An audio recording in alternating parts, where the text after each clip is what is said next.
Hello जी, अस्सलाम वालेकुम। Welcome to my YouTube channel Areeba's bucket 95। मैं ठीक हूँ, उम्मीद करती हूँ आप सब भी बिल्कुल ठीक होंगे। यहाँ पे जी सहरी का टाइम हो गया था। मेरा काफ़ी दिल कर रहा था कि मैं जो है ना अपने लिए दाल बनाऊँ, मूंग मसूर की ना। और जो है ना मैंने दाल भिगो के रख दी थी और फिर यहाँ पे जो है मैं रोटी बना रही थी। आज मुझे ज़्यादा कुछ बनाना नहीं था क्योंकि आज राफ़िया ने सहरी करवाई थी मस्जिद में, तो वहाँ पे जो कोरमा बना था वही घर पे आना था। बस एक अंडा फ्राई करना था और ये पराठे बनाने थे और चाय बनानी थी। तो यहाँ पे जी मैं पराठे बना रही थी। पराठे बनाना मुझे बहुत टफ़ लगता है और साथ ही मैंने यहाँ पे चाय रख दी थी बराबर में ही। फिर जी अंडा डाल के अंडा भी बना दिया। और जो है ना मतलब सहरी में ना टाइम ऐसे जाता है, मतलब 2 घंटे तो पता भी नहीं चलते। फिर यहाँ पे जो है ना मैंने देगची चढ़ा दी थी क्योंकि मुझे दाल चढ़ानी थी अपने लिए। इसमें मैंने तेल डाला, थोड़ा सा नमक डाला जब तक कि ये गर्म हो थोड़े से। तो यहाँ पे राफ़े मेरे जो है ना हेल्प कर रहे थे और मेरे लिए दही निकाल के रख रहे थे। मतलब कि ना एक ड्यूटी सी बनी हुई थी कि पूरी जो है ना रमज़ानों में कि राफ़े दही और चाय राफ़े रखता था और दही भी राफ़े ही निकालता था। मुझे बहुत मुश्किल लगता था क्योंकि जो है ना पता नहीं क्यों यार, मुझे ना थैलियों से शॉपर से ना कोई चीज़ निकालना बड़ा मुश्किल लगता है। तो मैं कहती थी ये काम भाई तुम ही करो। चाय रखना भी मुझे बहुत मुश्किल लगता है, तो मैं कहती हूँ ये भी तुम ही करो। क्योंकि ना मैं चाय शौक़ से पीती हूँ। मैंने हार्डली बचपन में कभी चाय पी होगी, मुझे नहीं याद। तो मैं पीती ही नहीं हूँ चाय, तो मुझे रखने का भी शौक़ नहीं है। लेकिन बनाती हूँ, ऐसा नहीं है, नॉर्मल रूटीन में मैं ही चाय बनाती हूँ। फिर यहाँ पर जी मैं जो है ना क्या कहते हैं मैंने दाल चढ़ा दी थी और मज़े की बात दोबारा चाय रखी थी क्योंकि हमारी चाय पहले वाली ख़राब हो गई थी क्योंकि दूध ख़राब हो गया था। अब ये जी मुझे कल जो है ना साथ ही इफ्तारी भिजवानी है अपने पड़ोस में, तो उसके लिए मैंने ये थोड़ा सा कस्टर्ड चस्टर्ड बना लिया था और चाय निकाल ली थी। फाइनली हमारी चाय बन गई थी। अब वही नेक्स्ट डे जब हमने इफ्तारी सहरी करके हम सब सो गए थे, तो फिर जो है ना इफ्तारी कह रही हूँ, आया था सक्खर में बहुत गंदा तूफ़ान। और ये देखिए कितनी मिट्टी निकल रही है। मैं आप लोगों को दिखाती हूँ, इतना कोई ख़तरनाक तूफ़ान था कि मैं बाहर वीडियो बनाने के लिए गई और आँखों में सब कुछ मिट्टी विट्टी उड़ उड़ के आँखों में, और इतना डर लग रहा था कि अभी कोई चीज़ उड़ते हुए ना आए और मेरे सर पे ना लग जाए। ऑलरेडी मेरा बड़ा मसला बना हुआ है, तो मैं इन चीज़ों से बहुत ज़्यादा अवॉइड करती हूँ ना, मतलब दूर दूर रहती हूँ। देखिए कुछ भी नज़र नहीं आ रहा था और अभी तो कुछ भी नहीं है। हमारी तो चारपाई उड़ के जो है ना वो उल्टी हो गई थी और सोफ़े हमारे आगे आ गए थे। मतलब इतना बुरा हाल हुआ था और जो मतलब मुझे तो डर लग ही रहा था क्योंकि मैं तो हुई डरपोक। और ये जो हमारी शेड है ना ये इतना हिल रहा था, इतना हिल रहा था, मैं आप लोग को बता नहीं सकती। और डर भी लग रहा था कहीं उड़ के नीचे ना गिर जाए क्योंकि ऑलरेडी एक शेड हमारा जा चुका था। फिर जी तूफ़ान जब थम गया था तो ये बड़ा ही कोई हसीन खूबसूरत मौसम हो गया था। अच्छा जब तक तूफ़ान रहा है ना राफ़िया इस्तग़फ़ार इस्तग़फ़ार इस्तग़फ़ार इस्तग़फ़ार, उसको इतना डर। और मुझे तो वैसे ही एंजाइटी इशू है, तो मुझे तो वैसे ही मैं कांपने लग जाती हूँ जब इस तरह का कुछ होता है ना, तो मुझे डर लगता है। फिर उसके बाद यहाँ पे इतना खूबसूरत मौसम हो रहा था और जब तूफ़ान थम के इतना खूबसूरत मौसम हुआ ना, तो मुझे थोड़ा सा एहसास हुआ कि यार जब अल्लाह ताला तूफ़ान दे के, जब इतना ज़्यादा ख़तरनाक तूफ़ान दे के और जब ये थम सकता है तो फिर क्यों नहीं, मतलब हमारी ज़िंदगी मुश्किलात के बाद आसानी में क्यों नहीं आ सकती। सब कुछ हो सकता है, सब कुछ पॉसिबल है, कुछ भी मुश्किल नहीं है। देखिए ये सब तितर बितर हो गया था और घर तो इतना मिट्टी मिट्टी हो गया था, ऐसा लग रहा था कि जैसे ना बिल्कुल हमारा घर जो समंदर के साथ है। तो मैं ये पूरा रिकॉर्ड कर रही थी क्योंकि मुझे इतना अच्छा लगता है बादल की वीडियोस बनाना और ग्रीन ग्रीन जगहों की वीडियोस बनाना, परिंदों की वीडियोस बनाना। मेरे मोबाइल में ऐसी बहुत सी फ़ोटोज़ है जिसमें इस तरीके से बादल बादल बादल बहुत मिलेंगे। फिर जी अच्छा जी गाइस, अब जो है ना मैं थोड़ी बहुत शॉपिंग शेयर करने लगी हूँ आप लोगों से। ये वाला जो था मैंने आप लोग को शॉर्ट्स, इनका तो आपने रिव्यू देखा होगा, ब्रांड एक्सपो से मैंने बुराक के लिए मंगवाए थे और ये बहुत ही प्यारे शॉर्ट्स हैं, मुझे तो भाई बहुत अच्छे लगे चेक वाले। अब उसके आगे आते हैं, मैं ना डॉक्टर के पास गई थी। तो डॉक्टर के पास जब गई ना तो मैं मिनीसो पे चली गई। अच्छा मुझे लेना देना कुछ नहीं था, पता नहीं क्या होता है जब हम लोग मतलब ना, मुझे ऐसे लगता है जब औलाद होती है ना तो हम अपने से ज़्यादा अपने बच्चे के लिए सोचते हैं कि चलो ये ले लेते हैं, ये अपने बच्चे के लिए ले लेते हैं। तो ना मतलब अब मेरे पास रेंज थी, मेरे पास उस टाइम सिर्फ 1000 रुपये ही पड़े हुए थे और मेरा इतना दिल ललचा रहा था कि ना मैं बुराक के लिए कुछ ना कुछ लूँ। तो मैंने फिर ये ले लिया। तो ये 700 रुपये का, 750 रुपये का आया। तो राफ़ी मुझे कह रहा है पैसे ज़ाया करके आ गई, सारे सुकून मिल गई, ठंडक मिल गई तुम्हें।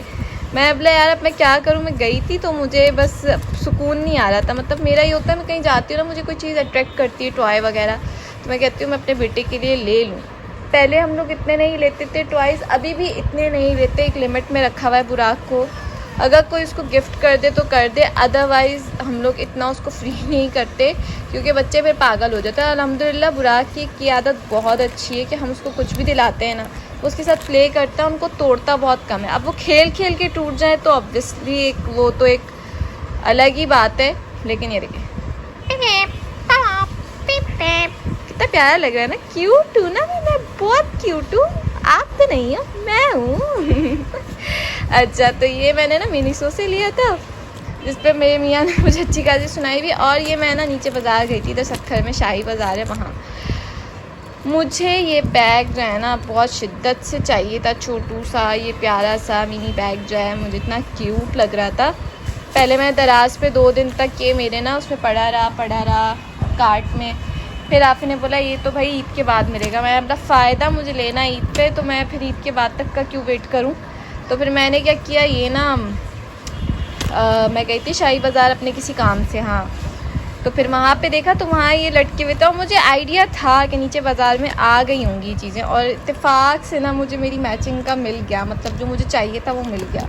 मुझे इतना प्यारा लगा जब मैं लेकर आई। मेरी सास बोलती है कि ये तुम ले तो आई हो, पर जो है ना मेरी जो नंद की बेटी है आयशू कहने लगी वो तुमसे ले लेगी। और वो इवन वही नेक्स्ट डे मेरी नंद से मेरी बात हुई तो वो कह रही ये तो मैं ले लूँगी अरीबा मामी से। मैंने बोला ले बस मैं ईद पे उठाऊँगी, भले फिर ले ले।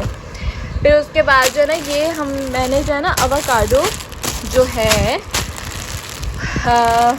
ऑनलाइन ब्रांड है, वहाँ से मंगवाया। मेरे पास कब से उनकी ना स्पॉन्सर आया था फेसबुक पे, तो मैंने बोला लेट्स ट्राई, अगर तो इनका फैब्रिक वगैरह अच्छा होगा तो फिर लेते रहेंगे बच्चों के लिए कपड़े, और थोड़े रिजनेबल भी थे।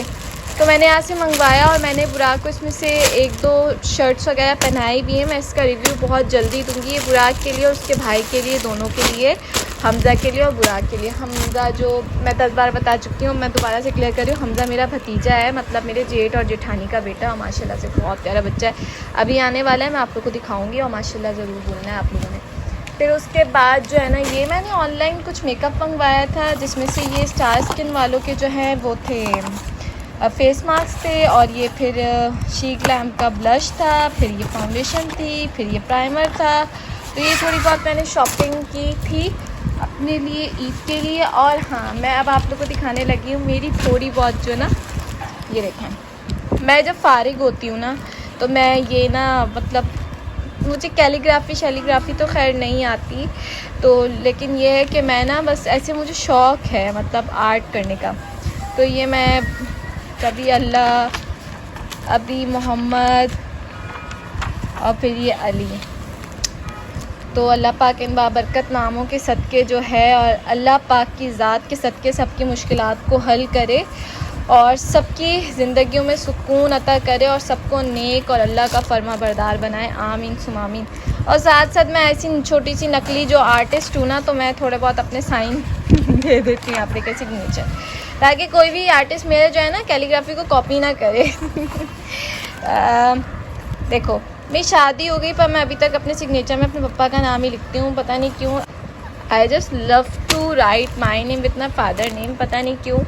हालांकि मुझे अरीबा राफ़े भी बहुत अच्छा लगता है, लेकिन I just love Areeba Waseem more than Rafay. अभी डॉक्यूमेंट्स में भी मेरा नाम चेंज नहीं हुआ, 3 साल हो गए हैं भाई मेरी शादी को, और अभी तक मेरा NIC नहीं बना। और इस बात का इतना गम है ना मुझे।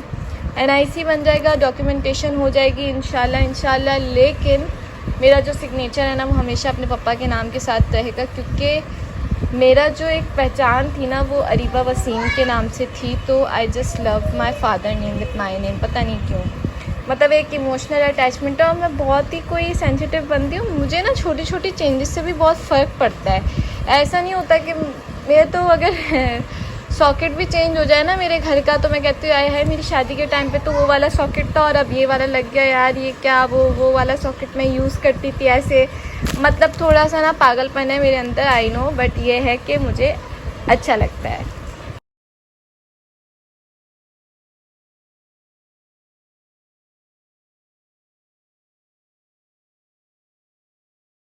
अच्छा जी, अब हो गया था इफ्तारी का टाइम। मैंने इफ्तारी बना ली थी और नीचे भी भेज दी थी पड़ोसियों के यहाँ, और अब मैं चलती हूँ। उम्मीद करती हूँ आज का ब्लॉग पसंद आया होगा। अल्लाह हाफ़िज़।